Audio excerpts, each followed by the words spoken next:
Disculpen, Buenas ¿me noches. Buenas escuchan noches, ustedes Doc. a mí? Sí, sí, Doc. Buenas noches. Bueno, buenas Doc, noches.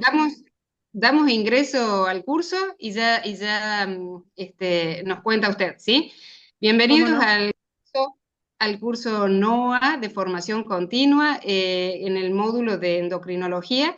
Hoy nos acompaña la doctora Natalia Saji de Jujuy. Doctora Manero, ¿quieres, por favor, presentarla? Sí, por favor. Bueno, la doctora Sagi nos va a hablar de diabetes, la tecnología aplicada a la diabetes en esta clase. Bueno, esperamos que sea de utilidad para todos y voy a pedir nuevamente disculpas porque yo temprano había probado cómo funcionaba el Zoom y parecía que estaba todo bien. Pero bueno, empecemos y no perdamos más tiempo. Vamos a escucharla a la doctora que seguramente va a comentar algo muy interesante. Genial. Adelante, Doc. Muchas gracias. Muchas gracias por estar aquí. Te pido que habilites el micrófono, por favor. Ahí está. No, decía que, bueno, muchas gracias a ustedes por la invitación. La verdad que un placer estar y participar. Veo por ahí en la lista que hay muchos y algunos conocidos aquí de Jujuy, así que, bueno, los saludo a todos y espero que esto les sea de utilidad. ¿Eh? Vamos a empezar un poquito con la clase. Yo Te me oímos. corro aquí, que me veo a mí. Ahí estoy. Bueno, mi nombre es Natalia Saí, yo soy especialista en medicina interna, tengo una expertoría hecha en diabetes y también a través de la Sociedad Argentina de Diabetes, la capacitación en tecnología aplicada a la diabetes, ¿verdad? En esta invitación, no sé si me escuchan bien, ¿sí, no? Sí, sí, Doc, excelente. Y Bien. vemos tu pantalla muy bien. Perfecto. Me tocó este tema, ¿no? Diagnóstico y tratamiento de la diabetes. Es un tema bastante amplio. Quizás en el área de diagnóstico no hay mucho para innovar o para actualizar, pero sí en el tratamiento y cada vez hay más y más cosas que disponemos, por suerte, ¿no? Para el tratamiento de la diabetes. Así que un poco la idea de esta clase es darles o brindarles herramientas que les sirvan desde la parte clínica para la práctica diaria, ¿no? Del consultorio y que les sirva también para decir, bueno, hasta dónde podemos llegar como clínicos y cuándo podemos considerar que tenemos que derivar también al paciente, ¿no? A un especialista. Contarles que todo lo que vamos a charlar aquí lo saqué o lo presento desde el Position Statement de la ADA. No sé si ustedes saben que anualmente la Asociación Americana de Diabetes, en el mes de fines de diciembre, principio de enero, saca un consenso que nos ofrecen actualizaciones sobre el manejo y el abordaje integral de la diabetes. Me parece un documento interesante para que puedan leerlo, que después, bueno, si quieren se los puedo facilitar. Y bueno, a partir de ahí vamos a armar esta clase para ustedes. ¿Eh? Vamos a empezar con el tema del diagnóstico de la diabetes, ¿sí? Esto vamos a hablar criterios de la ADA para diagnóstico de diabetes en personas, en pacientes que no están embarazadas, porque la diabetes gestacional es otro capítulo aparte, es otra clase aparte. Y vamos a hablar de diagnóstico de diabetes en general, ¿sí? Los criterios diagnósticos de diabetes vienen siendo los mismos ya hace un tiempo, pero este año lo interesante de esta tabla de diagnóstico es que la hemoglobina glicosilada, que ustedes ven aquí, la han puesto en primer lugar, ¿sí? Anteriormente estaba la hemoglobina glicosilada al final de la tabla y ahora la tenemos en primer lugar y le dan como jerarquía a la hemoglobina glicosilada. Una hemoglobina glicosilada mayor o igual a 6,5%, uno pensaría en diabetes, ¿sí? Hay que tener en cuenta que para que esta glicosilada sea fidedigna, tiene que ser o estar realizada con alguna técnica que esté avalada por el Programa Nacional de Estandarización de Glicohemoglobina, que ese es el problema que tenemos acá en la Argentina, ¿sí? El método más conocido que está avalado por este programa es el método del HPLC, pero por ejemplo aquí en Jujuy nosotros no tenemos ningún laboratorio que mida la hemoglobina glicosilada por HPLC. Por supuesto que hay un montón de otras técnicas para medirla, pero por HPLC no hay ninguna, ¿sí? El otro criterio diagnóstico es la glucemia plasmática en ayunas, una glucemia plasmática mayor o igual a 126, entendiendo como ayuno, al menos 8 horas de ayuno, ¿sí? El otro criterio es la prueba oral de tolerancia a la glucosa, que esto es importante porque la prueba oral tiene que ser realizada según lo descrito por la Organización Mundial de la Salud, en donde el paciente tiene que tomar la carga de 75 gramos de glucosa anhidra disuelta en agua y que la tiene que beber en menos de 5 minutos. ¿Por qué esto es importante? Porque todavía seguimos viendo en el consultorio pacientes que llegan con pruebas de tolerancia a la glucosa y uno les pregunta y no, me mandaron a desayunar y cuando después de desayunar volví y me pidieron y me hicieron el análisis de las 2 horas. Y eso es un error porque por ahí un paciente va y desayuna un café con leche con 2 medialunas, otro un café con leche con un pan negro, y bueno, no está estandarizado o no es la misma carga de hidrato de carbono que reciben, ¿verdad? Entonces, tener en cuenta siempre eso y preguntarle a los pacientes este tema. Y por otro lado, el tema de la glucemia al azar, mayor a 200, una glucemia que se toma en cualquier momento del día, que es mayor o igual a 200 miligramos por decilitro, en personas que tienen síntomas clásicos de hiperglucemia, ¿sí? Por ejemplo, un paciente que viene al consultorio y me dice, vamos a ir a la diapositiva siguiente, estoy orinando mucho, tengo mucha sed, o en este último tiempo perdí mucho peso y la verdad que yo como y como bien, o visión borrosa, ¿no? Calambres, el cansancio extremo, los pacientes te lo refieren así. Entonces, en ese contexto, uno mide una glucemia capilar en el consultorio y tiene más de 200 y bueno, no hay duda de que hay diabetes, ¿sí? Volviendo a la diapositiva anterior, los otros test, y teniendo a la salvedad de la hemoglobina glicosilada que les comenté, deberían repetirse. Si lo hacemos en el mismo día, tiene que ser otro test diferente, o sea, si yo tengo una glucemia en ayunas de 127 y puedo confirmar con una prueba de tolerancia, por ejemplo, ¿sí? Ahora, si lo vamos a hacer en diferentes días, puede ser el mismo test. Entonces, siempre tratar de hacer estas pruebas repetidas. A veces los pacientes no te dicen y fueron a hacerse el análisis y, no sé, comieron un caramelo porque no habían desayunado y bueno, entonces como que hay que indagar todas esas cosas, ¿no? Y con respecto a la hemoglobina glicosilada, tener en cuenta que la hemoglobina glicosilada mide el promedio de la glucosa de los últimos 3 meses y evalúa la cantidad de glucosa que se adhiere a los glóbulos rojos. Por lo tanto, cualquier situación, patología que altere los glóbulos rojos va a alterar la hemoglobina glicosilada. Por ejemplo, paciente con una anemia, cualquiera sea su causa, y seguramente vamos a tener una hemoglobina glicosilada baja, pero no va a ser representativa o fidedigna. ¿Sí? Bien. Seguimos acá con otro tema que quería traerles a colación también, que es súper importante, que es lo que llamamos disglucemia o prediabetes, ¿sí? Es una alteración en el metabolismo de los hidratos de carbono que resulta en valores de glucosa intermedios, ¿sí? Entre la normalidad y la diabetes, ¿sí? Entonces ahí tenemos estos valores. La hemoglobina glicosilada entre 5,7 y 6,4, una glucemia en ayunas entre 100 y 125, a esto le llamamos glucemia alterada en ayunas, y en la prueba de tolerancia a la glucosa, cuando a las 2 horas se mide la glucemia, obtenemos un valor entre 140 y 199. Acá recuerden que mayor a 6,5 es diabetes, mayor a 126 y mayor a 200 a las 2 horas, ¿sí? ¿Por qué la importancia de detectar estos valores o esta disglucemia, ¿no? Porque la prediabetes es un factor de riesgo inminente de diabetes. Muchas veces decimos, no nos gusta, uno dice prediabetes, es como que sí o sí, es un estado previo a, ¿no? Pero en realidad puede ser que las personas permanezcan mucho tiempo en este estado de disglucemia y nunca desarrollen diabetes, pero sí saber que tienen un factor de riesgo y que hay que controlar otros factores de riesgo y aplicar medidas no farmacológicas para poder evitar o por lo menos que el paciente las herramientas que tiene a su alcance para poder evitar el paso a diabetes, ¿sí?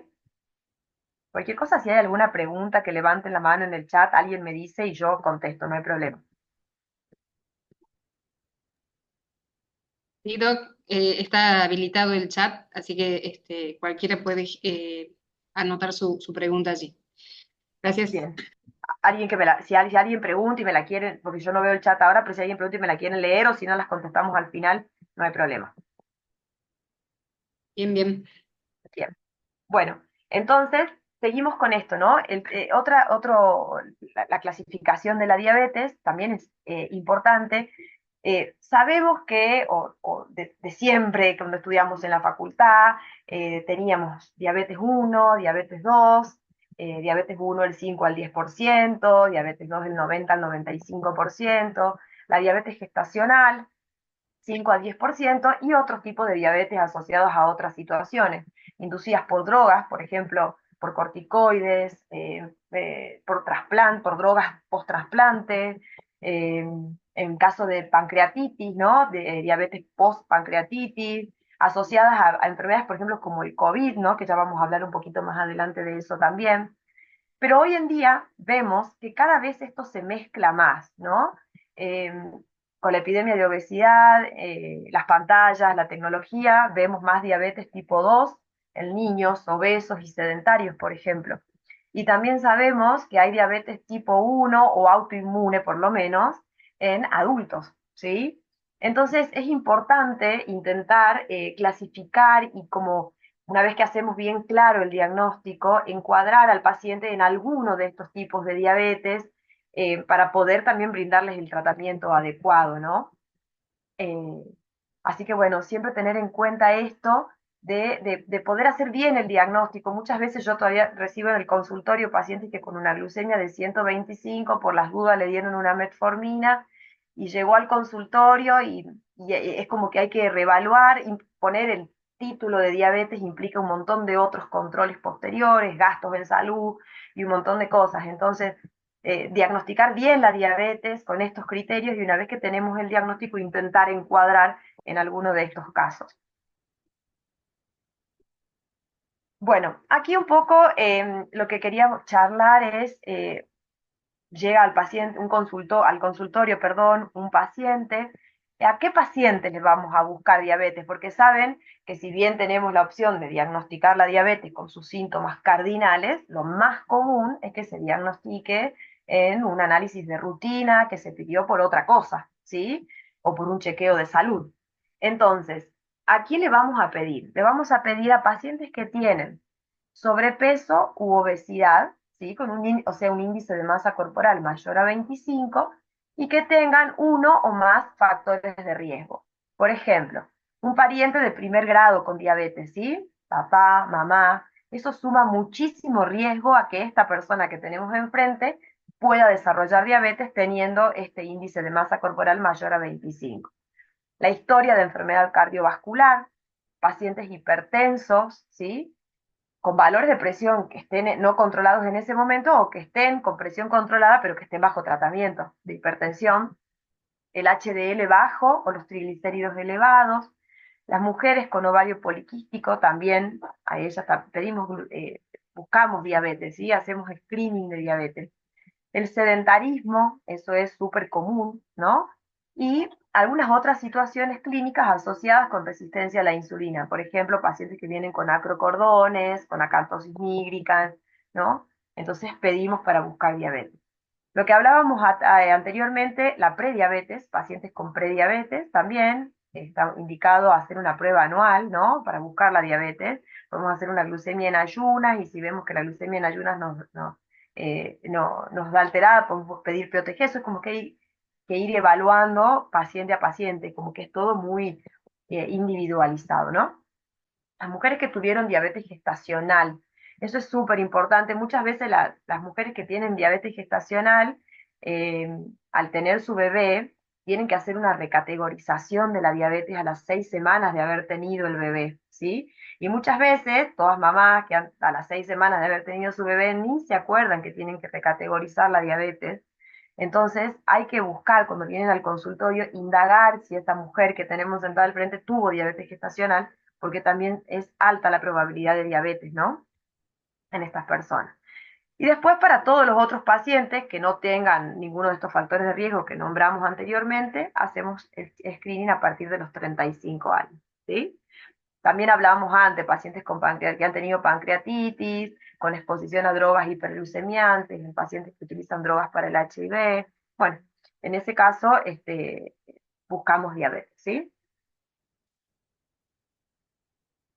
Y en este apartado lo que les pongo es que también recomiendan en este documento que les cuento hacer screening para diabetes tipo 2 o para prediabetes en niños y adolescentes asintomáticos, ¿sí? O sea, ya no es solo diabetes 1 en niños y adolescentes, ¿no? O sea, buscamos diabetes tipo 2 en niños que han empezado la pubertad o que tienen más de 10 años. Podemos buscar diabetes en quienes tengan sobrepeso, que estén por arriba del percentilo 85, u obesidad por arriba del percentilo 95, con factores de riesgo también.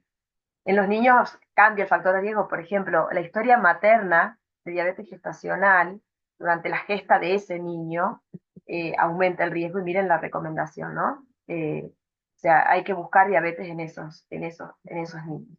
La historia familiar de diabetes tipo 2 también en familiares de primero o segundo grado, y también los signos de insulinoresistencia que hablábamos anteriormente. Lo que quiero decir con esto es un poco lo mismo que lo anterior, pero que en niños y adolescentes que son obesos o que tienen sobrepeso hay que buscar diabetes 2 también, ¿sí? O sea que no dejarlos pasar. Bueno, aquí tenemos esto que es muy interesante, que también lo presentan en este consenso, ¿no? De la ADA, y hablan del screening de la diabetes tipo 1. ¿Sí? Sabemos que la diabetes tipo 1 es una diabetes autoinmunitaria, en donde hay una insulinopeña plena, por lo tanto el tratamiento es siempre insulina, y nunca se había planteado screening de diabetes tipo 1, ¿por qué? Porque no teníamos que darle a los pacientes si encontrábamos riesgo de tener diabetes tipo 1 y no tenía síntomas, o sea, no sabía qué hacer en ese momento si uno hacía screening y encontraba algo para diabetes tipo 1, ¿no? Algún criterio. Entonces, ahora, si bien acá en Argentina no lo disponemos, está bueno saber que existe un medicamento que puede retrasar la aparición clínica de diabetes 1, ¿sí? Entonces, no son claros o puntuales de decir, bueno, en qué momento, a qué edad vamos a empezar a buscar diabetes 1, pero sí en personas que tienen antecedentes familiares de diabetes tipo 1 o de otras enfermedades autoinmunes. Muchas veces hay en la misma familia hermanos que tienen diabetes 1, ¿no? Entonces voy a decir, si recibo un paciente en mi consultorio clínico, hago la historia clínica y pregunto si algún familiar tiene diabetes 1, el paciente tiene normopeso y además es hipotiroideo o tiene vitiligo. Entonces, bueno, eh, eh, digamos, abrir los ojos, ¿no? Y decir, bueno, deberíamos pedir anticuerpos, ¿sí? Para diabetes 1.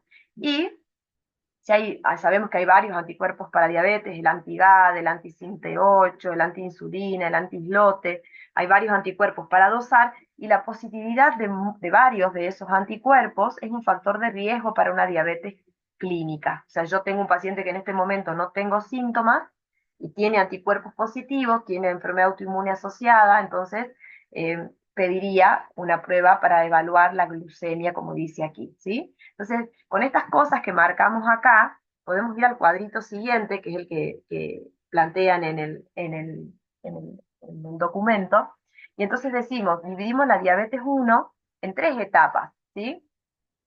Una etapa 1, una etapa 2 y una etapa 3, en donde en las 3 hay autoinmunidad positiva, o sea, en las 3 tenemos anticuerpos positivos, ¿sí? En la etapa 1 medimos la glucosa y la glucosa es normal, o sea, están los anticuerpos, tiene otra enfermedad autoinmune asociada, tiene un hermano con diabetes 1, pero todavía tiene una glucemia normal. No tiene síntomas, no tiene alterados los valores de glucosa. En la etapa 2 tenemos la autoinmunidad también, pero ya tenemos disglucemia, o sea, tenemos la glucosa en esos valores que vimos de disglucemia o de prediabetes, con múltiples anticuerpos positivos.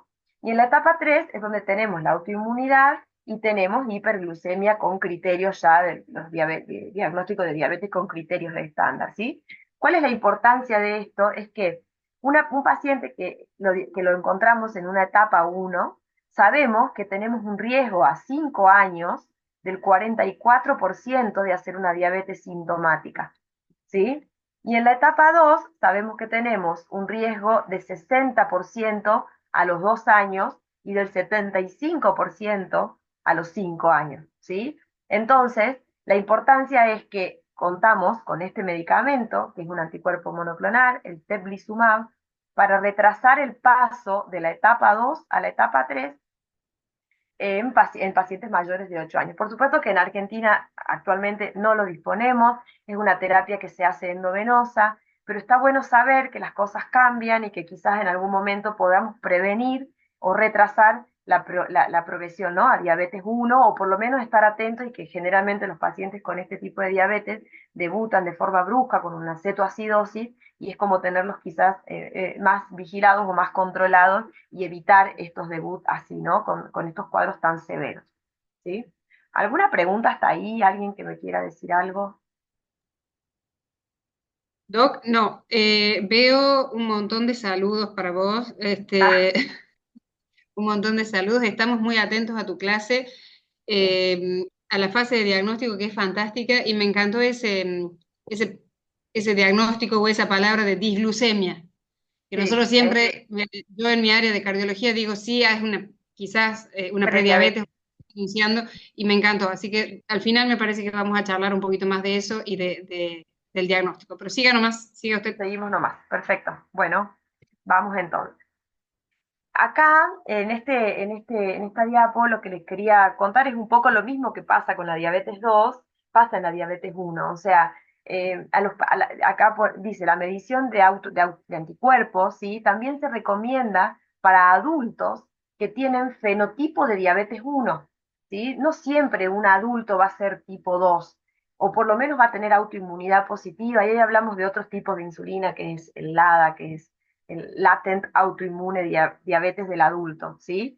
Entonces, pacientes que son adultos, que han debutado con una cetoacidosis, que tienen normopeso, que nunca han sido obesos, que no tienen antecedentes familiares de diabetes tipo 2, que por ahí uno empieza con una medicación oral pensando que es tipo 2 y de golpe la medicación oral deja de hacer efecto y vemos que la glucemia se eleva y que ponemos una cosa oral, otro tratamiento oral, otro medicamento y eh, no logramos el control metabólico, entonces uno mide los anticuerpos y resulta que es una diabetes autoinmune, ¿sí? Entonces también tener en cuenta esto en los pacientes adultos que recibimos en el consultorio. Bueno, Doctora. aquí vamos, dos palabras del COVID. En realidad, durante la pandemia del COVID-19, sabemos todos, que los que la hemos vivido, que han habido muchos casos de debut de diabetes 1 durante las infecciones por COVID-19. Es importante esto porque no se sabe si al día de hoy si el virus es simplemente como un disparador, ¿no?, de la diabetes, como por ahí algunas otras infecciones, una infección urinaria, una infección respiratoria que genera, que dispara la diabetes 1, o que si el virus de por sí genera daño en la célula beta, o si las citoquinas, la tormenta de citoquinas que se libera durante la infección por COVID-19, eh, genera apoptosis de la célula beta. Entonces lo que plantean en este documento es esto, ¿no? Todos los pacientes que han debutado con diabetes 1, autoinmune, con autoinmunidad positiva en la pandemia o asociado a una infección por COVID-19, registrarlo, este es un registro mundial, COVIDIAP se llama, que la idea es poder estudiar y evaluar y quizás en algún futuro no muy lejano podamos saber cuál es la fisiopatología de esta diabetes asociada al COVID, ¿no? El COVID nos ha Bueno, dejado, Doc, nos ha dejado muchas, muchas situaciones para pensar.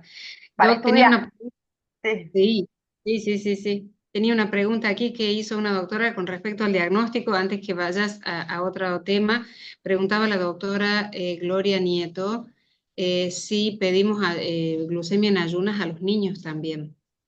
Sí, para el diagnóstico? sí, sí, si son, si digamos, son pensando en diabetes tipo 2, ¿no es cierto? Si los niños son obesos, tienen o sobrepeso con los percentilos, como habíamos dicho, por arriba de 85, por arriba de 95 y además tienen factor de riesgo para tener diabetes, sí, con cualquiera de las pruebas que uno pretenda hacer diagnóstico, que quizás en un niño no vamos a iniciar con una prueba de tolerancia. Entonces, por ahí sí, una glucemia en ayunas como para empezar está bien, y después dependiendo del resultado es como que vamos individualizando cada situación.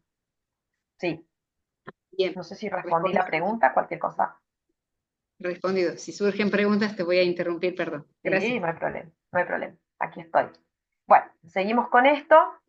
Vamos a ver, no sé, aquí yo quería un poco, vamos a empezar con el tratamiento y un poco aquí quería que participemos entre todos.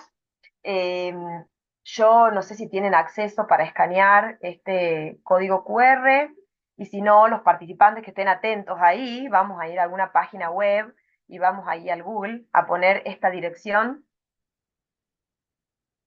Bien, Me avisan cuando estén. es un ejercicio. Nos vas a hacer Los vamos a ejercicios, hacer, los Doc, voy de a 10. hacer. No, yo quiero, Bien, digamos, quiero mostrar en este trabajo lo complejo que puede llegar a ser el abordaje, ¿no? Por más que uno piense metformina, el abordaje de un tratamiento para diabetes 2, ¿no? Entonces, gracias. cuando estén, les van a pedir colocar un código. El código está ahí abajo, no sé si lo ven en rojo, porque yo no lo veo. No sé por qué no lo veo. Ahí te digo.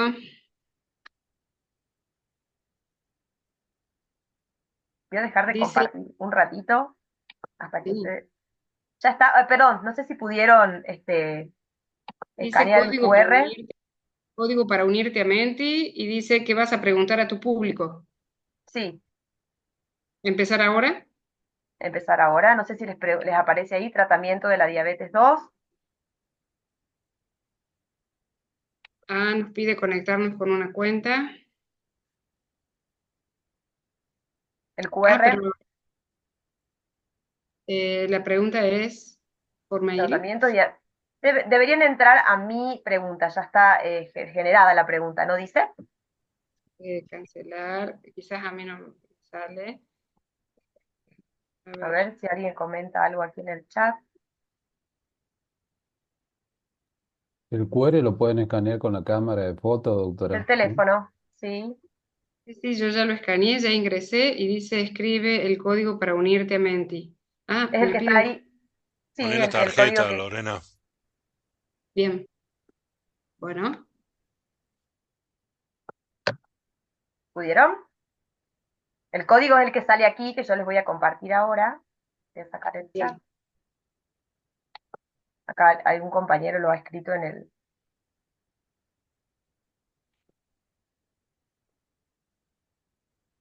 Está acá abajo en rojo, no sé si lo llegan a ver.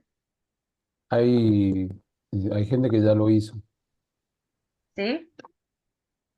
Necesito que, la idea sería que ahí les aparece tratamiento de la diabetes 2 y que pongan este, palabras que se les venga a la cabeza o que se piensen que dos o tres palabras que sirvan para abordar el tratamiento de la diabetes. Pueden ser fármacos, pueden ser otras medidas, ¿no? ¿Lo puede agrandar el código QR, doctora? Sí, ahí lo agrando. Denme 2 segundos. Y acá.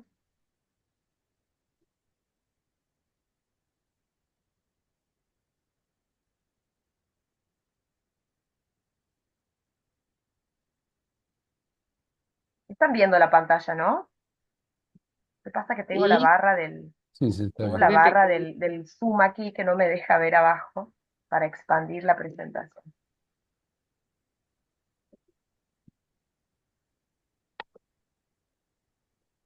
A ver,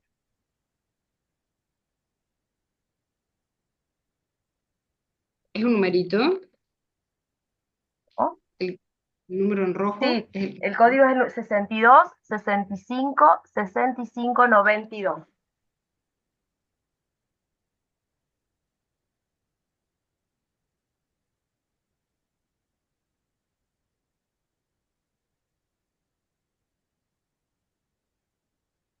Ahora sí. Ahí me pude conectar ya. ¿Pudieron? Sí, bien. Ahí les voy a compartir bien de nuevo la presentación aquí. La vamos a agrandar y ahora sí se los vuelvo a compartir.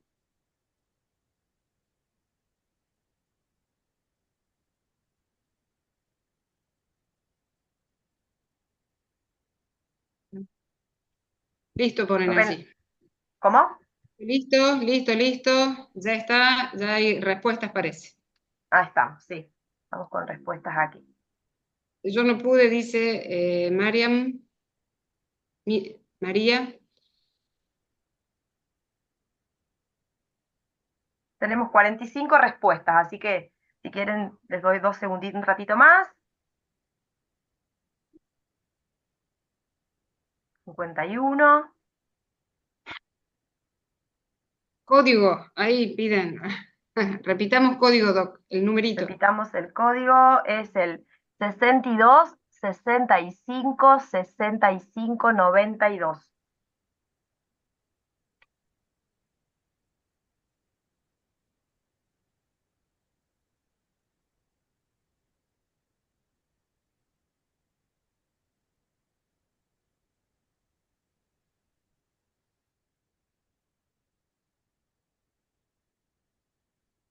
No se puede captar el QR.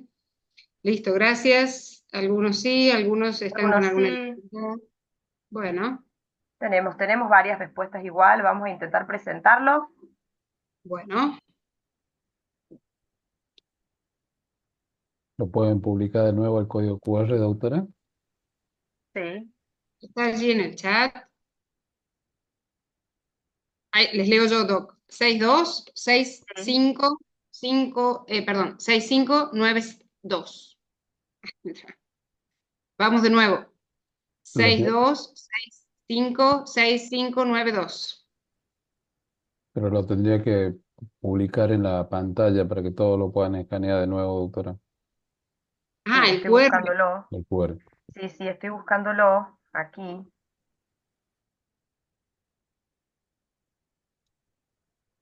Aquí voy, aquí voy. Esto es un muy buen ejercicio para estar activos y despiertos. Sí, Así que sí. vamos a conectar el QR, vamos. Ay, aquí es lo que no puedo hacer. No sé por qué no puedo sacar la barra del Zoom para poder expandir la presentación.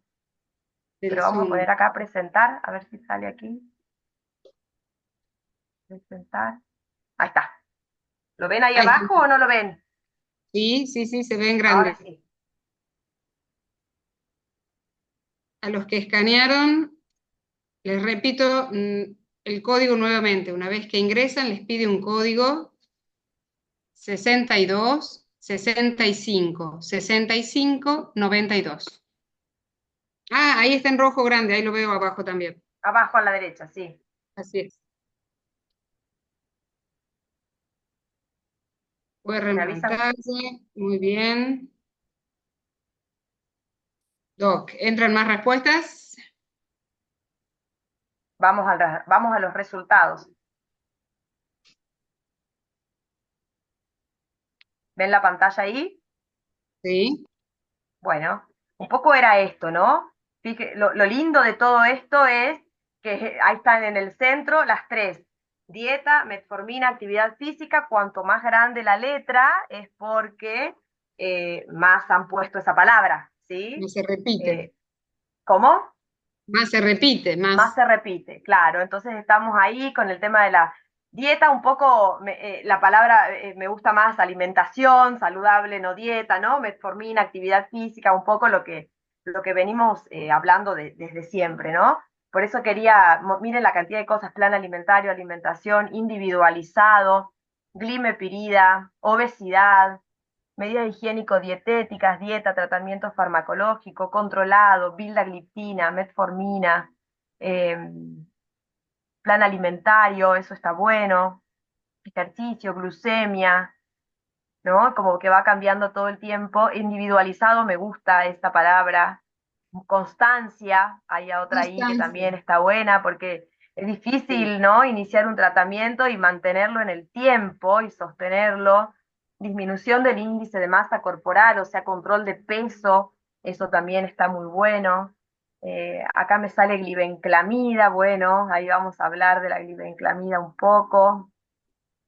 Eh, bueno, un poco de todo lo, está bueno, planear, consensuar, ¿no? Con el paciente. Eh, Así que bueno, está bueno. Acá, ¿qué más? Alimentación, bueno, Todo lo más que o se viene menos a la cabeza.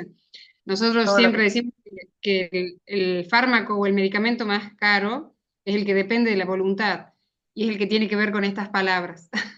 es tal cual, tal cual. Así que bueno, está bueno el ejercicio, hay de todo un poco como para darme el pie para seguir con lo otro, ¿eh? 10. No sé. Ya nos ¿Ven activamos, ahí? doctor. Seguimos. Continuamos. ¿Se ve bien ahí la pantalla o...? Ahí está. Allí no está en presentación, sí, ahora sí. Sí, ahora sí. Bien, bueno, habiendo visto eso un poquito, vamos a hablar del tema del tratamiento, ¿no? Una vez que hicimos el diagnóstico de diabetes, la clasificamos a la diabetes, a veces no podemos clasificar porque a veces el paciente está, qué sé yo, con corticoides, por ejemplo, y decimos, bueno, a ver, esta glucosa elevada es por corticoides, ya venía de antes, podemos ayudarnos con una hemoglobina glicosilada, decir, bueno, a ver, viene de 3 meses atrás, eh, y bueno, a veces el diagnóstico es hiperglucemia y tratamos en este momento y después reevaluaremos, ¿no? Pero hicimos el diagnóstico, intentamos clasificar y ahora vamos a plantear un tratamiento. Me voy a enfocar un poco en diabetes 2. La diabetes 1 es otro capítulo también aparte y es una diabetes totalmente diferente a la diabetes tipo 2, ¿sí? Vamos a hablar de diabetes tipo 2 ahora. Entonces, vamos a evaluar el estado glucémico que tiene nuestro paciente, el paciente que tenemos enfrente, en qué situación glucémica está. ¿Qué herramientas tenemos para evaluar eso? Una de ellas es la hemoglobina glicosilada, teniendo en cuenta las salvedades que hicimos anteriormente con respecto a el tema de las situaciones que alteran el valor de los glóbulos rojos, teniendo en cuenta el método de medición de la hemoglobina glicosilada. ¿Por qué les digo esto? Porque, por ejemplo, un paciente viene con una hemoglobina que me ha pasado recientemente, ¿no? Una hemoglobina glicosilada de 12, y yo le veo el automonitoreo y las glucemias están todas en objetivo. La hemoglobina medida por inmunoturbidimetría, ¿y a quién le creo? Y le voy a creer al automonitoreo, ¿no? Entonces, por eso tener en cuenta esas salvedades. El otro es el monitoreo aquí de glucosa capilar, lo debería haber puesto en segundo lugar porque es lo más común, lo más habitual, que es los glucómetros que los pacientes tienen para poder medirse la glucosa en el domicilio, en la casa. Y también tenemos hoy disponible, y que cada vez más se los van a recibir en el consultorio porque lo compran por internet, porque es el acceso más fácil, a pesar de los costos, que son los monitores continuos de glucosa. Muchos conocerán el Freestyle Libre, el Dexcom One que tenemos ahora aquí en Argentina. Bueno, que nos vamos a empezar a encontrar con estas cosas en el consultorio y por lo menos saber que existen y saber de qué se trata, ¿no? Con respecto a la hemoglobina glicosilada, ya dijimos que mide el promedio de la glucosa de los últimos 3 meses y se relaciona el valor de glicosilada con un promedio de glucosa, ¿sí? En base a estudios que se han hecho, podemos decir, por ejemplo, que una hemoglobina glicosilada de 8, hecha con un buen método y teniendo en cuenta las salvedades, lo repito, nos arroja un promedio de glucosa de los últimos 3 meses de entre 147 y 217 miligramos de glucosa. Y así con los diferentes valores, ¿sí? Entonces esa es una opción que tenemos para evaluar en qué situación metabólica está el paciente. Debuta con una diabetes, sabemos que es una diabetes tipo 2, le pide una glicosilada, tiene una glicosilada de 7, 123, 185 es lo que viene manejando en este último tiempo. Esto es un monitoreo continuo de glucosa intersticial, ¿sí? Es importante hacer esta salvedad porque estos monitoreos continuos de glucosa miden glucemia intersticial, a diferencia de los glucómetros tradicionales que miden glucosa capilar, ¿sí? Hay una diferencia ahí, en la glucosa intersticial yo mido y es algo que sucedió hace un ratito en la glucosa capilar. Entonces después cuando uno plantea un tratamiento para resolver una hipoglucemia o una glucemia elevada, siempre, a pesar de que tenemos el sensor, tenemos que ir a chequear la glucosa capilar, ¿sí? Porque, por ejemplo, el paciente tiene un sensor puesto y el sensor le arroja una glucemia de 54, que eso pasó hace rato en el capilar, pero entonces el organismo puso en marcha mecanismos compensatorios, ¿no? Para levantar esa glucosa, y yo voy a medir el dedo y ya tengo 78, 80, y quizás no hace falta que resuelva la hipoglucemia para evitar una hiperglucemia posterior, ¿sí? Entonces la importancia es eso, porque muchas veces los pacientes dicen, no, doctora, yo quiero ese botoncito que va en el brazo, que no me tengo que pinchar más el dedo. Y no es real, hay que decirles eso, ¿no? Bien, cuando un paciente tiene un monitoreo continuo de glucosa, toda la información que tiene ese sensor a través de un software se descarga en la computadora y nos arroja una planilla similar a esta dependiendo del dispositivo. Las planillas son diferentes, pero más o menos nos arrojan los mismos datos, que es el tiempo el tiempo que el paciente está en el rango que uno setea previamente, que ya lo vamos a ver después. En este caso, entre 70 y 180, este paciente tuvo un 46% del tiempo en rango, ¿sí? Por arriba del rango y por abajo del rango hipoglucémico, ¿sí?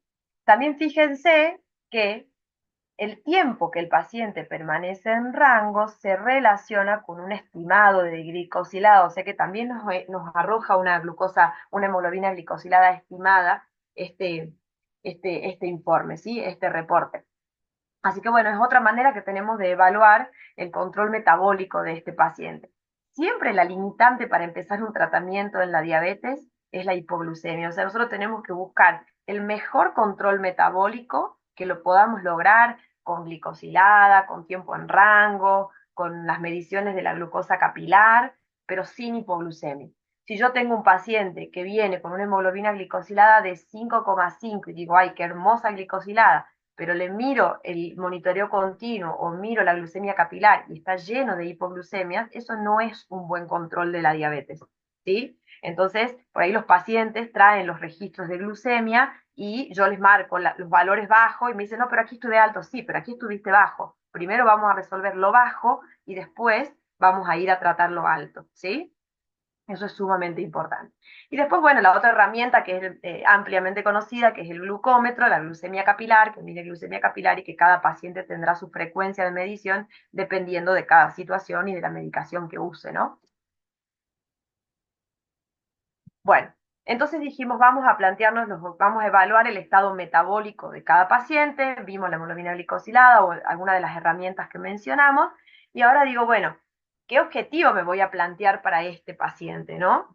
Entonces la importancia aquí de individualizar, no para todos los pacientes es lo mismo. Podemos tener una guía con un cuadro que nos diga empezar con esto otro, pero eso es lo que es, como dice el nombre, una guía, y después nosotros como médicos tenemos que tener el criterio de evaluar cada situación en particular.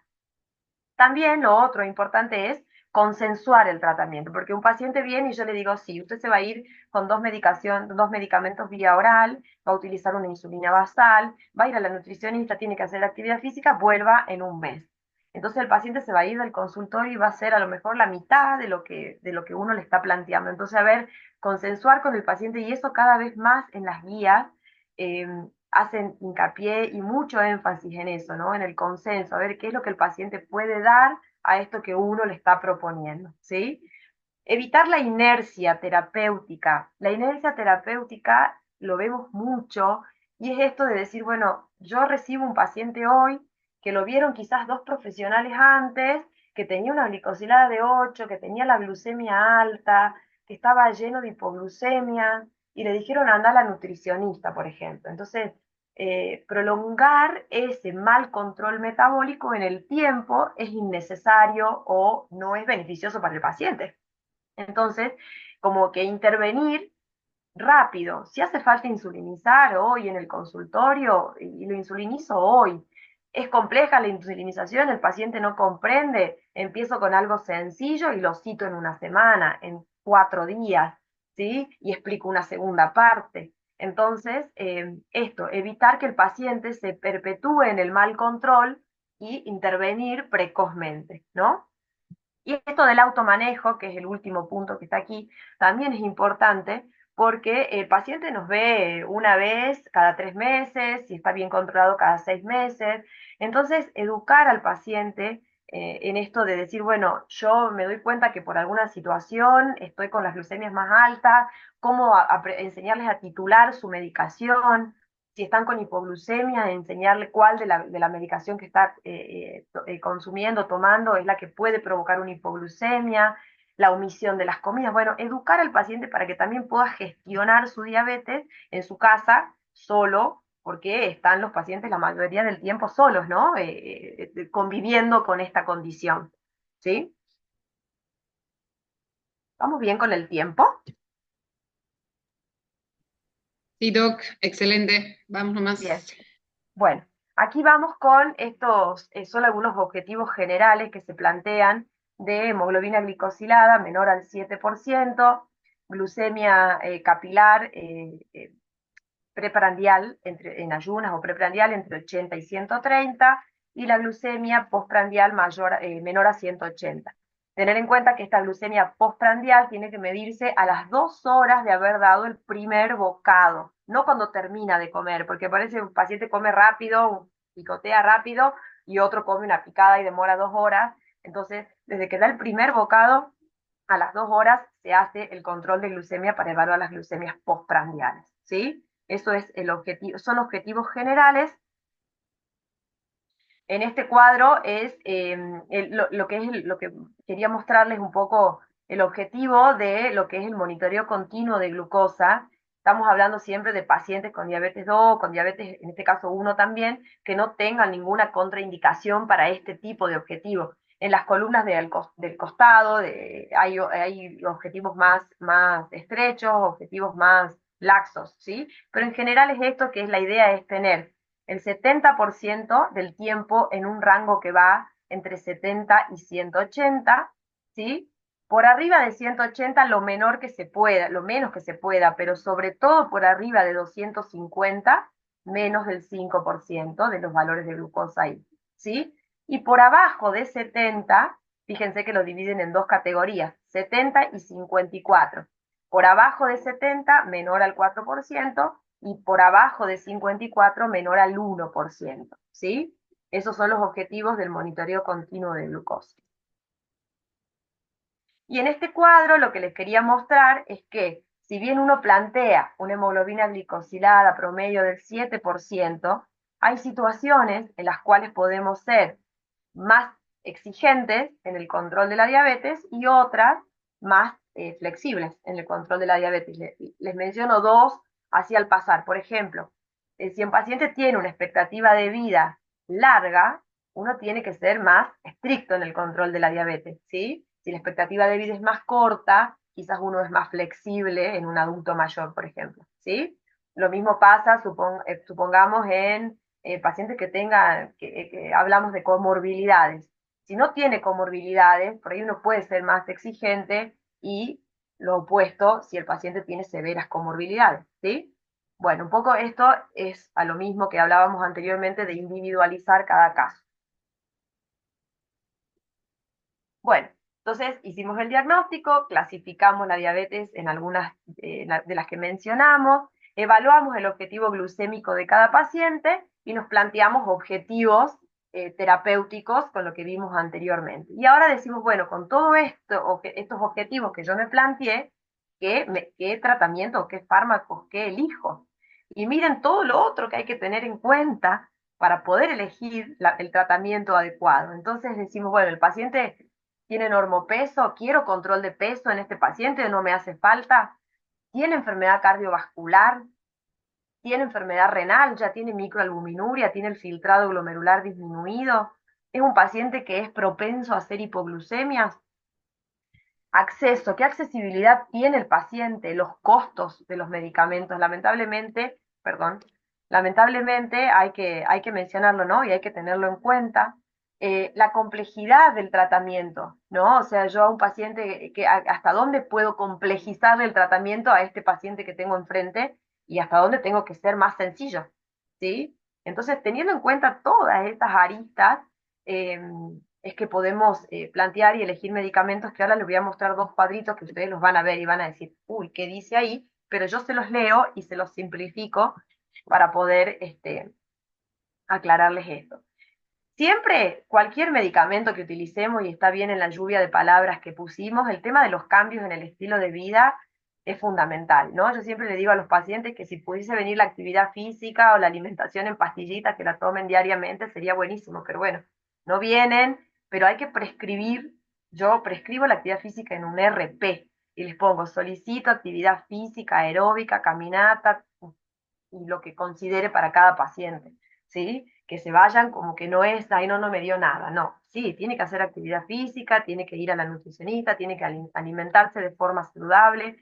El cese tabáquico es fundamental también, ¿no? O sea, promover el cese tabáquico, el control del peso. Con respecto a la actividad física, quería comentarles algo que se mencionó en este consenso nuevo, que está bueno, y es que, bueno, ellos recomiendan, se recomienda 150 minutos de actividad física semanal. Primero, recordar a los pacientes que sábado y domingo están dentro de la semana también, ¿no? Que no pasen más de 48 horas sin hacer actividad. Y también hablan esto de cortar el sedentarismo cada 30 minutos. No sé, porque por ahí hay un paciente que dice, bueno, yo tengo una actividad sedentaria, estoy en la computadora toda la tarde y yo voy y hago mi hora de actividad física a la noche. Pero se ha visto que ese efecto de la actividad física puede ser contrarrestado si no interrumpimos el sedentarismo 30 minutos, ¿sí?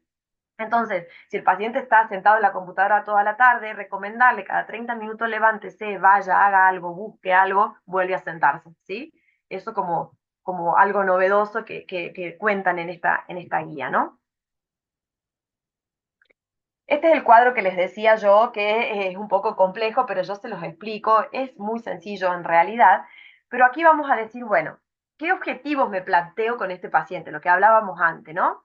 Entonces, el objetivo es, tengo un paciente que tiene riesgo cardiorrenal y yo se lo quiero disminuir en pacientes, ¿no? Con diabetes tipo 2, por ejemplo, por supuesto. Entonces decimos, bueno, tenemos pacientes aquí que tienen enfermedad cardiovascular establecida, ¿no? Infarto, tuvieron una ACV o una AIT, también una crisis isquémica transitoria, algún proceso de revascularización, ¿sí? Entonces, y angina inestable también puede ser, ¿sí? Entonces, esos pacientes tienen alto riesgo cardiovascular, tienen enfermedad cardiovascular establecida. Acá está lo del riesgo cardiovascular que les decía, si bien no tienen enfermedad cardiovascular, a lo mejor mayores o iguales a 55 años de la edad, obesos, hipertensos, tabaquistas con dislipemia, ¿sí? Entonces, hoy por hoy, en estos pacientes podemos echar manos a estas nuevas drogas que son los análogos del GLP-1 y los inhibidores del SGLT2, ¿sí? Análogos del GLP-1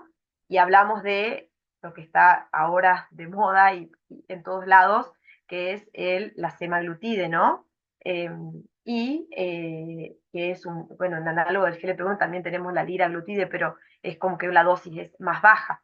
Y el inhibidor del SGLT2 tenemos la empaglifosina, la dapaglifosina, ¿sí?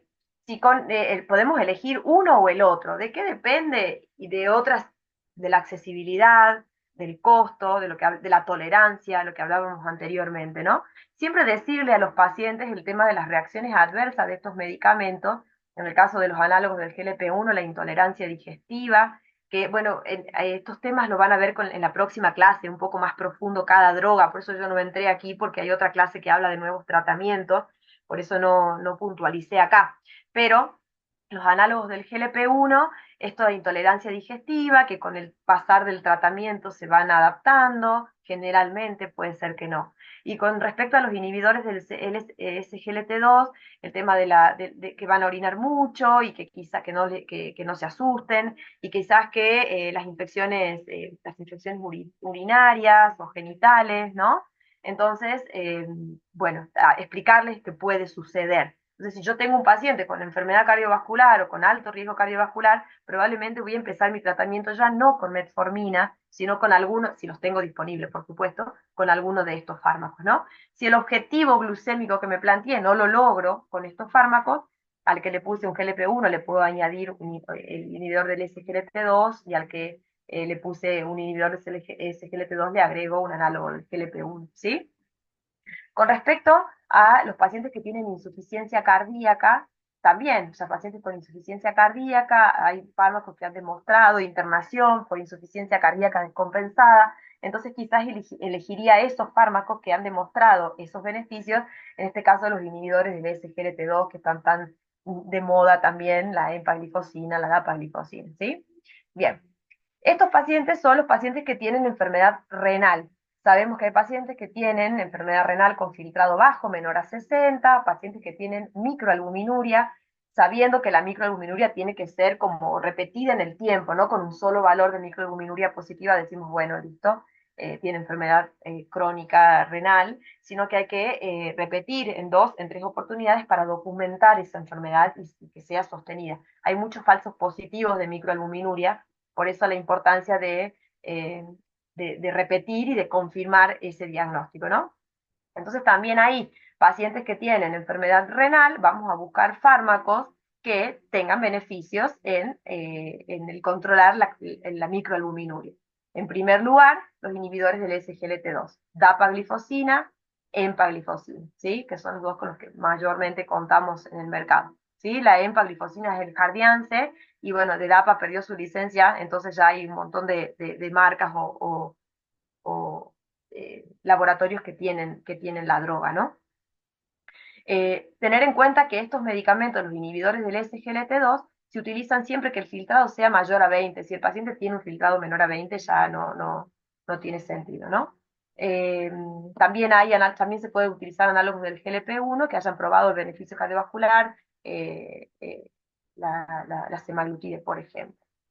Y si los objetivos de la hemoglobina glicosilada están por encima o no logramos el objetivo de terapéutico, siempre combinar el fármaco que nos falta, ¿no? ¿Estamos hasta acá? Queda poquito. Y Doc, sí, te oímos muy bien y vamos bien. Seguimos bien. Bueno, a ver la hora. Vamos bien. Estamos en hora. Muy bien. Aquí, bien. Este es el último cuadrito, creo, del tratamiento para que no se asusten. Aquí es donde vamos a plantear el objetivo terapéutico. Solamente en este caso son pacientes que yo les quiero lograr el objetivo glucémico y mantenerlo, ¿sí? De este lado, solo con el control de glucemia, porque no tiene sobrepeso, no tiene obesidad, no tiene enfermedad cardiovascular establecida, no tiene factor de riesgo, bueno, entonces quiero controlar la glucemia. Y en estos pacientes, de este lado, son los que además quiero controlar el peso, ¿sí? Entonces acá lo que nos plantean es que acá tengo que cerrar esto porque no me deja. Ahí está. Tenemos acá el manejo de la glucemia, ¿sí? Tenemos la metformina sola o en combinación con algún otro medicamento. Eso ha demostrado que tiene una eficacia. La metformina sigue siendo buena, sigue siendo bonita, barata, accesible. Así que se puede perfectamente lograr objetivos terapéuticos con metformina, ¿sí? Por ahí se sugiere la terapia combinada, metformina con alguna otra medicación, cuando la hemoglobina glicosilada está elevada, ¿sí? ¿Me ven? ¿Me ven ahí? No, no, apreté No, no te vemos, Doc, pero vemos ahí, sí tu pantalla. ahí está. Muy bien. Bueno, entonces, tenemos fármacos que lo vamos a dividir en fármacos que tienen eficacia alta, muy alta para controlar la glucemia, eficacia muy alta, perdón, repito aquí, eficacia alta y una eficacia intermedia.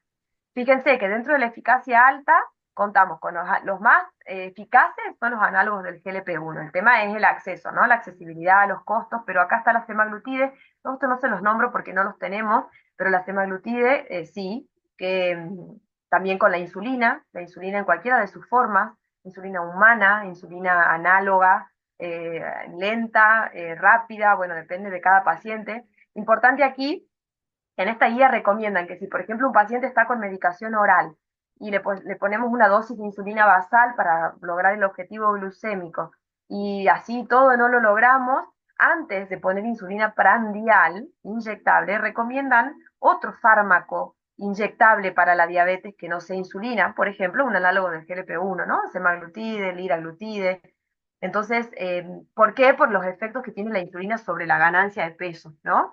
Entonces, bueno, importante lo de la insulina y después combinaciones orales o combinaciones inyectables, como decía recién, análogos de GLP-1, insulina, combinación de distintos fármacos orales. Y después tenemos de eficacia alta para controlar la glucemia, también análogos del GLP-1, que no sean estos tres que nombramos aquí arriba, en este caso la liraglutide, por ejemplo, y ahí está, la metformina, los inhibidores del SGLT2, las sulfonilureas, que todavía se usan, son por ahí siempre elegir de las sulfonilureas, ¿no? Las más seguras, las que son de liberación prolongada. Todavía recibimos en el consultorio pacientes con glibenclamida, a veces no hay opción, y es lo único que hay para poder medicar, y bueno, hay que echar mano a eso. Las TZD, la pioglitazona, siempre teniendo en cuenta las reacciones adversas, ¿no? Y fíjense que acá, en eficacia intermedia, que hasta hace unos años teníamos los inhibidores de la DPP4 como el boom y como los nuevos medicamentos, hablamos de vildagliptina, saxagliptina, linagliptina, tienen una eficacia intermedia en el descenso de la glucemia, así que bueno, es como que han sido ampliamente superados por otros fármacos, ¿no? Y aquí cuando queremos mantener o controlar el peso, ¿no? Lograr un objetivo de peso y mantenerlo en el tiempo, en este caso, siempre las modificaciones en el estilo de vida, considerar derivar al paciente a un equipo de obesidad, que cada vez hay más profesionales capacitados en esto, y por supuesto evaluar la cirugía metabólica derivándolo a un equipo especializado en esto, ¿no?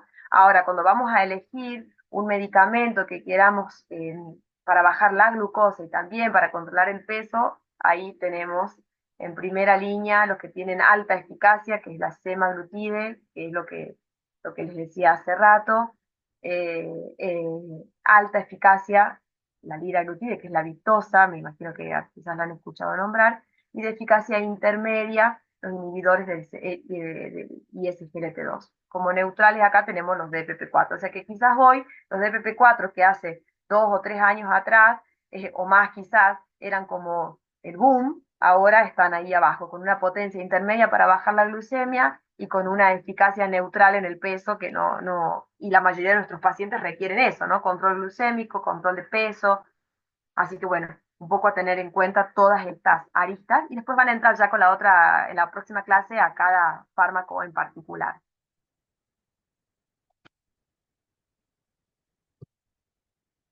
A ver si paso aquí, no sé por qué no pasa. Después hay algunas personas levantando la mano. ¿Quieres Sí. que atendamos ahora o los reservamos para cuando finalices?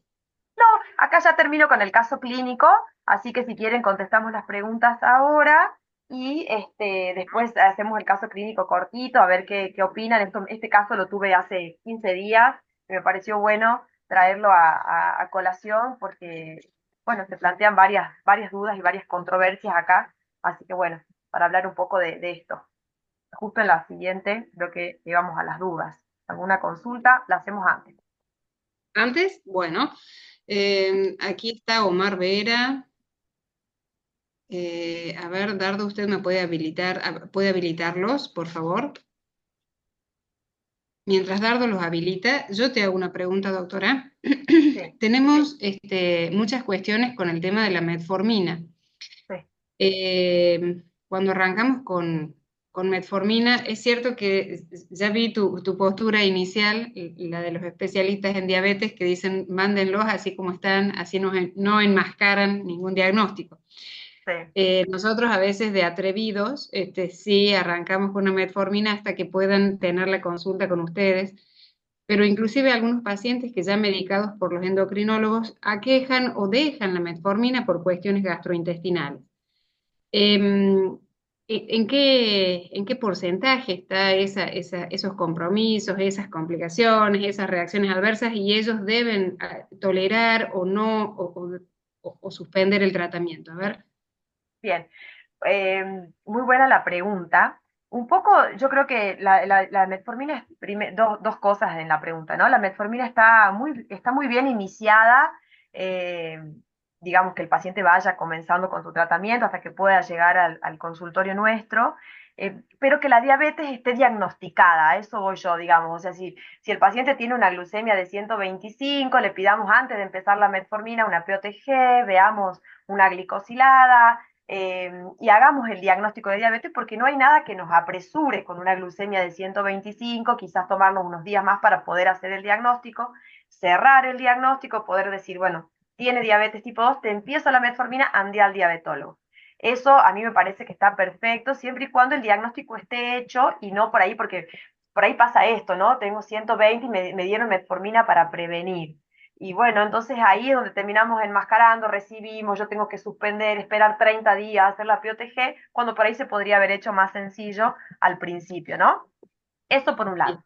Con respecto a la reacción adversa de la metformina, es súper común la reacción adversa esta de la intolerancia digestiva, la diarrea, el dolor abdominal, y no la toleran.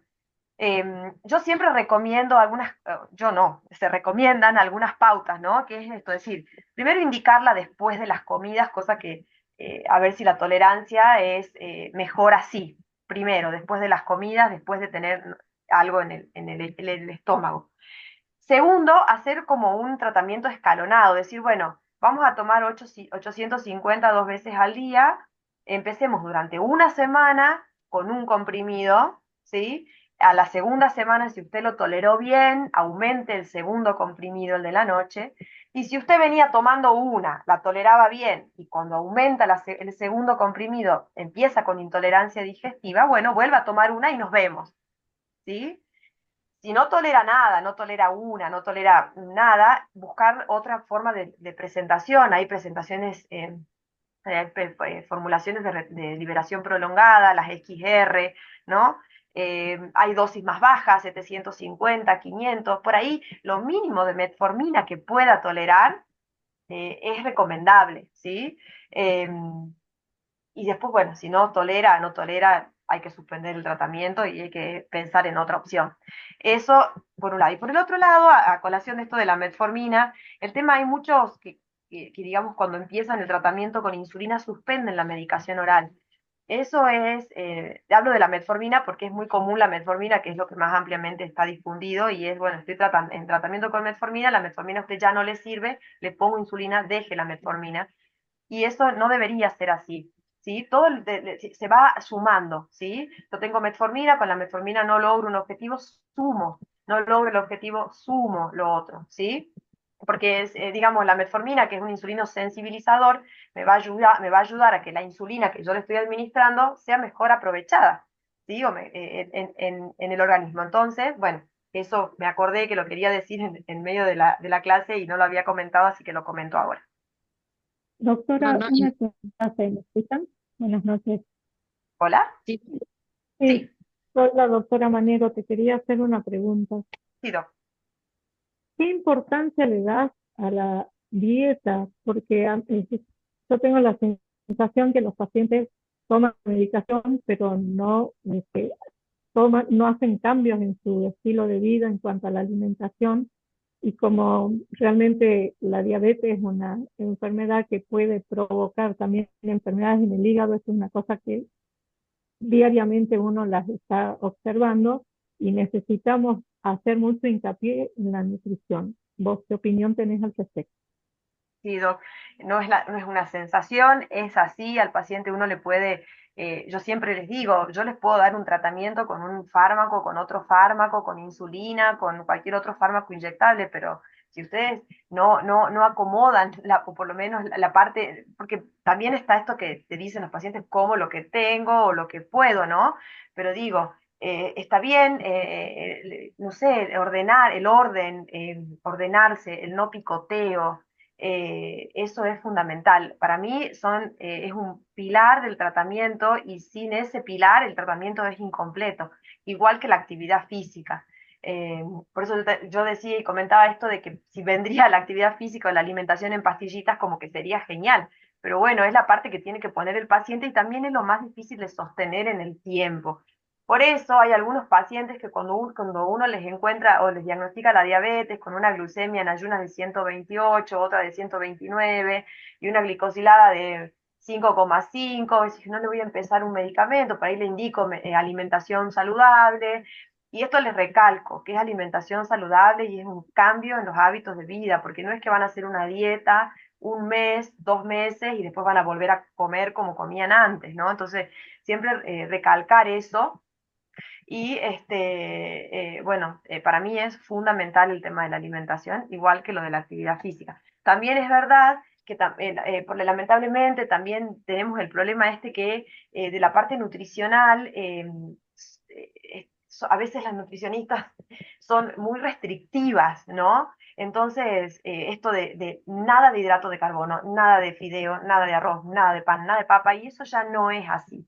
Digamos, o sea, tratar también cuando uno derive a un nutricionista, que sea un nutricionista que esté capacitado en diabetes, porque no es lo mismo quizás, ¿no? Entonces, saber que pueden comer o ingerir hidratos de carbono en proporciones o en cantidades que quizás no se van a comer un plato de fideos, pero bueno, un cuarto de plato, y ahí tenemos el modelo del plato, que son por ahí algunas recomendaciones que yo les doy antes de mandarlo a la nutricionista, ¿no? Ordénese en la comida, no picotee, trate de restringir lo que es azúcar simple, o sea, las gaseosas, las golosinas, endulce con edulcorante, acompañe las comidas con mucha verdura y vaya a la nutricionista, ¿no? Porque por ahí hasta que consiguen turno, por ahí pasa un tiempo. Pero es súper importante. Bueno, en el chat hay una pregunta que hacen respecto a los anticuerpos que se solicitan en la Argentina para diabetes tipo 1.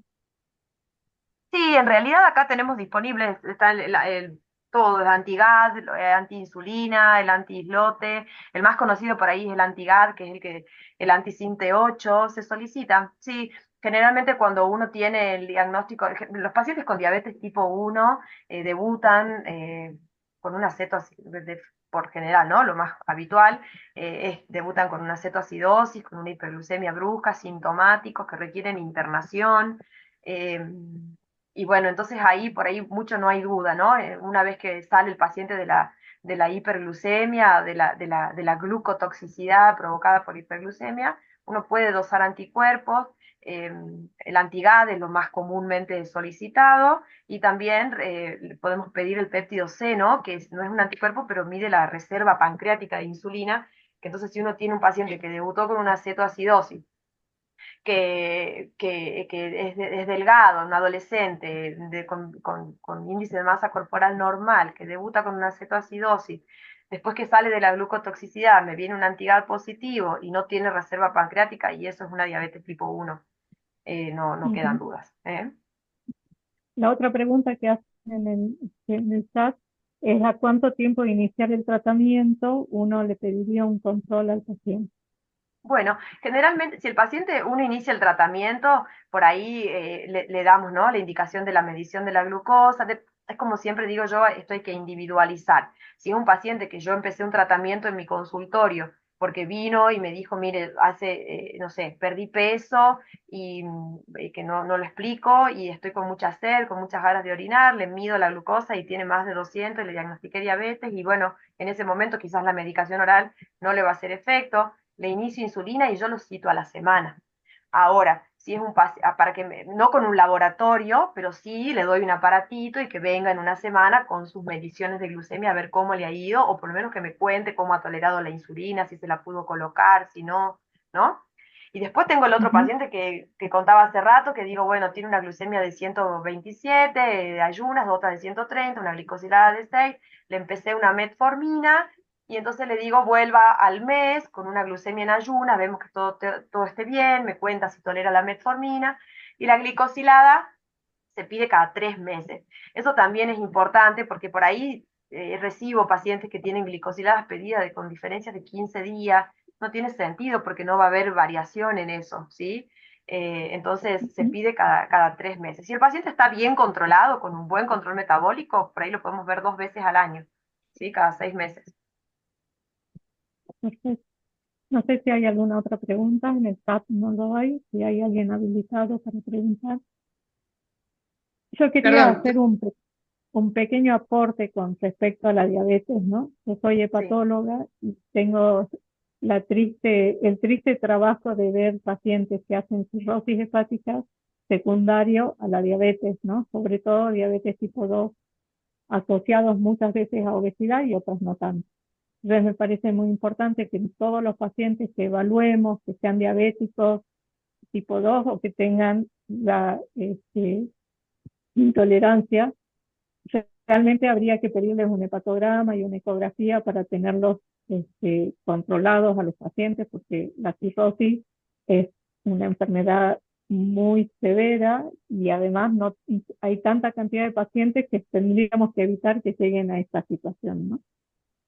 Sí, eso es sumamente importante. Yo les pedimos un hepatograma y también cuando el hepatograma da alterado, ecografía abdominal, ¿no? El hígado graso, el NASH y todas estas cosas. Así que sí, Doc, súper, súper, súper importante ese aporte y eso siempre hay que mirarlo también.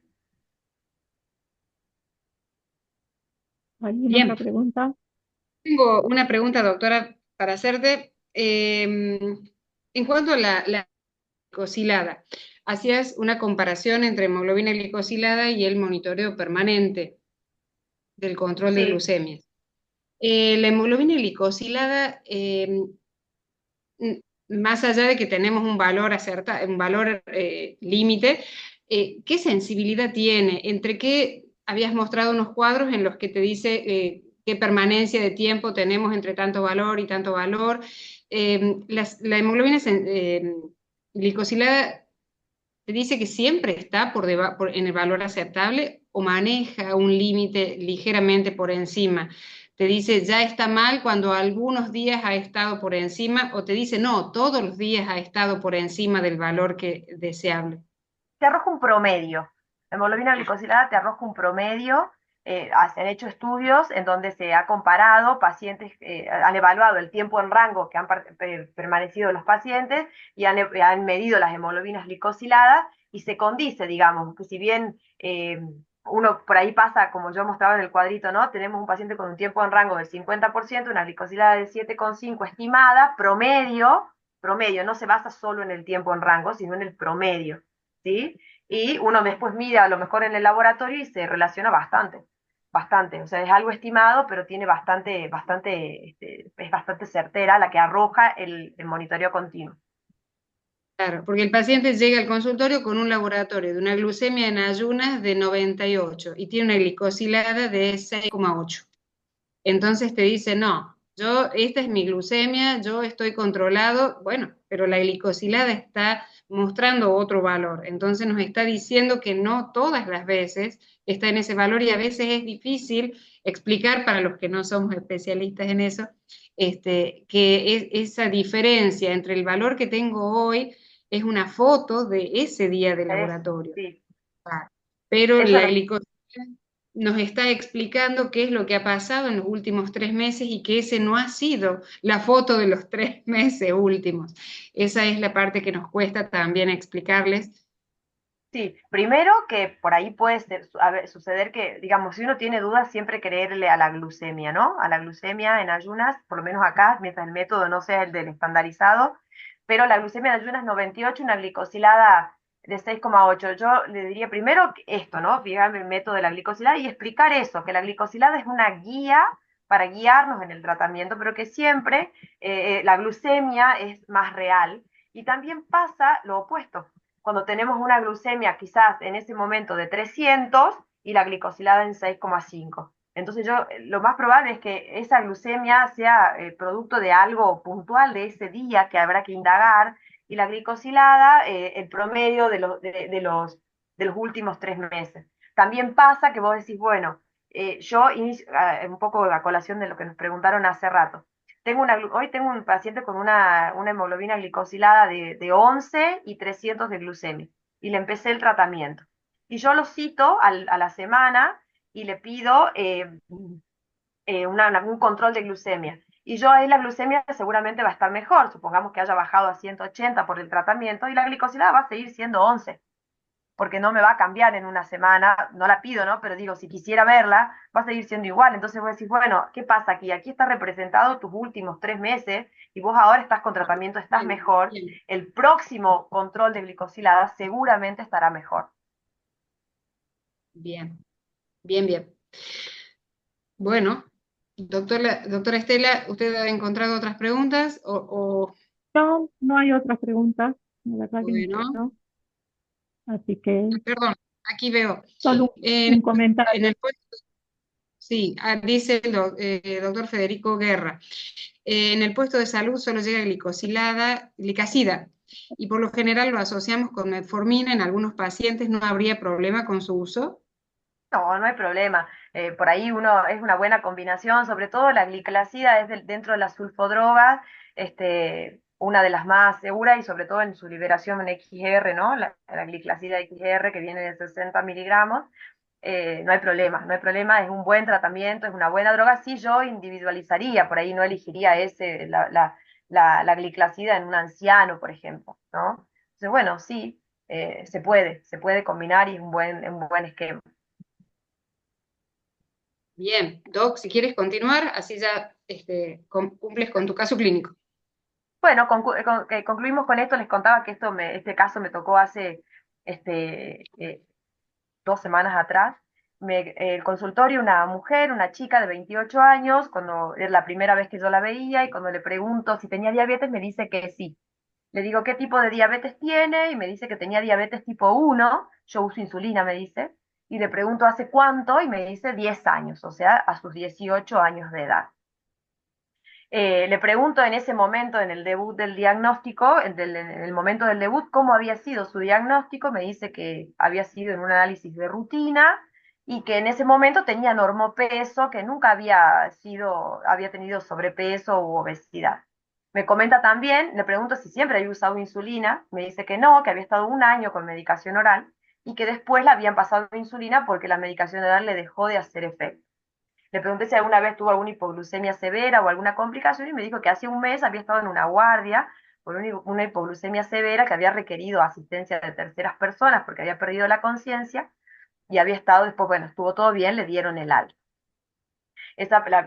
Utiliza insulina Toujeo, 30 unidades a las 9 de la mañana, y la Novorapid, que es una insulina rápida, que la utilizaba en las comidas, según una tablita que le habían dado, pero que no la necesitaba porque tenía valores muy bajos, o sea, no llegaba al valor de la tabla en el cual tenía que empezar a usar insulina.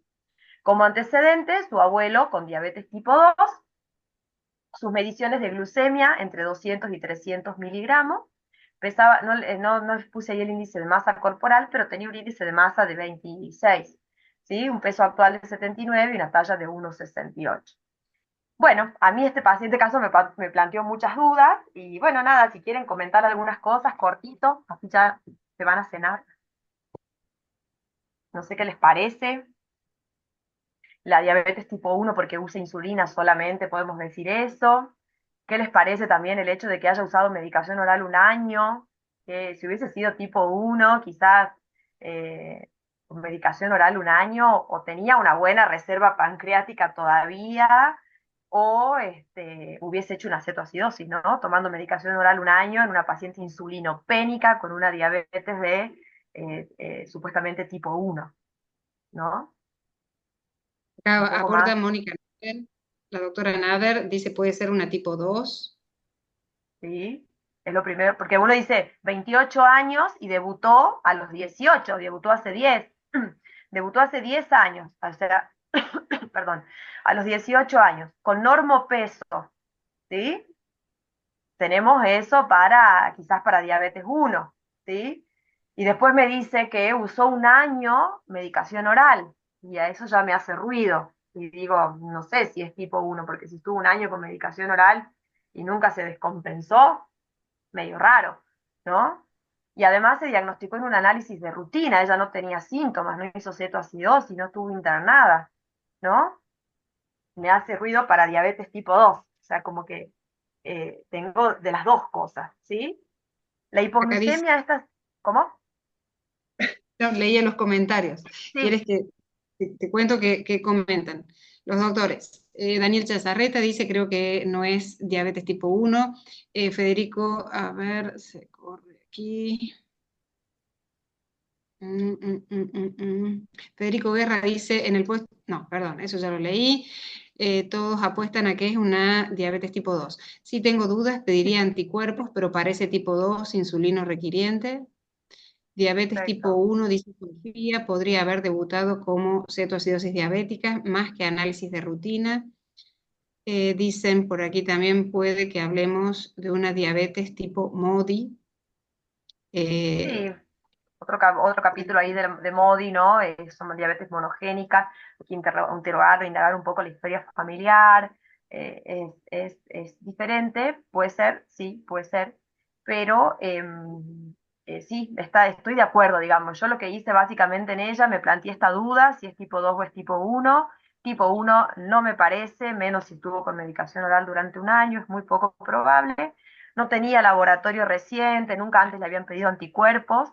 Así que, bueno, un poco lo que hice fue acomodar el tratamiento de la insulina de acuerdo a su peso para evitar hipoglucemia. Yo creo que también esas hiperglucemias que tiene 200, 300, hay que ver si no son rebote de una hipoglucemia, teniendo el antecedente de que hizo esa hipoglucemia severa, ¿no? Entonces le pedí monitoreo de glucosa, le pedí un laboratorio completo y le pedí en ese laboratorio anticuerpos, como bien dicen ahí, y le pedí péptido C, que es la reserva pancreática, ¿no? Así que, bueno, veremos qué me trae y con qué resultados vuelve, pero está bueno porque es muy común ver estos pacientes así con esta mezcla, ¿no? De diagnóstico. Tenemos muchas cosas para un tipo de diabetes, otras cosas para el otro tipo, y hay que aclarar el panorama, o sea, hay que limpiar y tratar de encasillarla en un tipo de diabetes para poder ofrecerle el mejor tratamiento disponible, ¿no? Bien. Ujú. Sí, aquí opinan Excelente acorde exposición. a tu respuesta. Dice pedir anticuerpos, el tratamiento fue equivocado o pasaron a insulina erróneamente. Para tratamiento me preocupa la hipoglucemia, lo pasaría a insulina de Glutec y metformina. También, sí. Sí, la insulina está, la Toujeo es un análogo lento y la Degludec también, pero sí es verdad que la Degludec ha mostrado que tiene más estabilidad en cuanto a las hipoglucemias.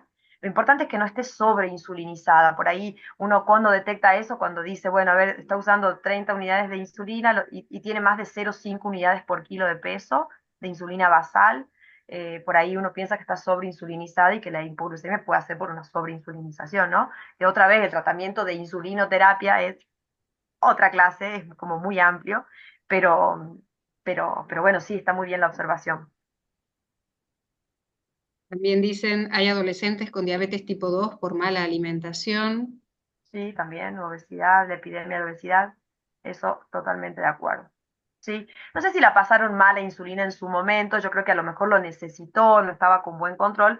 Si hubiese sido una diabetes tipo 2, quizás yo le dejo la medicación oral y le agrego la insulina. Entonces la medicación oral que la sensibiliza frente a la insulina me va a permitir usar menos dosis de insulina.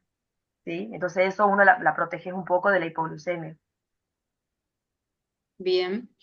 Bueno, no hay más comentarios por ahora. Bueno, Ujú. entonces aquí sería esta, ahí, aquí, y finalmente. Muchas gracias a vos, doctora. Excelente tu Bueno, ¿no? presentación. Muchas gracias a ustedes. Bueno, cualquier cosa, estoy a disposición. Bueno, Bueno, doctora, me encantó tu clase, fantástica, ha sido muy clara, muchas cosas que nosotros tenemos a veces eh, como muy sencillas o muy de diario y no, has aclarado todas nuestras cuestiones de los clínicos, de los cardiólogos, de todo. Creo que para algunas áreas, esto que hablabas vos de los inhibidores SGLT2, la dapaglifosina, la empaglifosina, yo digo que son la vedette para nosotros porque Sí, ya seguramente charlarán en la próxima clase, pero son medicamentos que han mejorado muchísimo calidad de vida, disminuyen la cantidad de efectos de situaciones cardiovasculares a largo plazo, mejoran la calidad de vida y creo que, bueno, eso va a ser muy importante para charlar. Y creo que lo que hablabas de el cambio de hábitos creo que es la parte fundamental. Todos los pacientes vienen buscando una respuesta en una pastillita. sí, Todos, porque es la parte más fácil, sí, es cara, bueno, lo que sea, pero la pastillita siempre es salvadora. Y en realidad uno debe hacer absoluto énfasis en que el cambio en los hábitos es la fundamental. solución fundamental. y creo que en eso tenemos que hacer hincapié todos de manera preventiva y no importa la especialidad que hagamos, hacer siempre hincapié en eso. Creo que ha sido Sí, sí, excelente tu clase. tal cual, y que lo tomen así, como un cambio del estilo de vida y que el día de quieren comer un asado o quieren darse, no sé, lo pueden hacer, digamos, en ese, y no, no tomarlo como algo de un mes, de 2 meses y que después volvemos todo atrás porque, bueno, no sirve, ¿no? ¿Sí? Sí, y ese concepto que vos pones de no tanto dieta, sino Sí, alimentación saludable. Esa palabra me tal cual, encantó. tal cual, sí, Alimentación es eso. saludable, la gente se engancha más y no Más, es como porque una si no, la cuba. dieta suena como a más restrictivo. Claro, sí, el paciente Sí, lo toma como que no puedo, me cuesta, no puedo vencer eso y bueno, me parece que hay que buscar las palabras adecuadas para ayudarlos, convencerlos y que sea la mejor prevención esta, la tal cual, comunicación con. tal cual, tal cual. Doctora, te agradecemos muchísimo, felicito No, a por toda la favor. audiencia que ha estado hasta aquí, has tenido hermosa audiencia, quiere decir que tu Sí, clase ha sido. activos, todo muy activos. Y la doctora Estela Manero de Jujuy, agradecemos muchísimo su participación, su conducción, al doctor Marín y a Sí, todos los que han señor. estado, y a todos los que han estado presentes aquí. Buenas noches y buen descanso para todos. Igualmente, hasta luego. Muchas gracias, doctora. Gracias.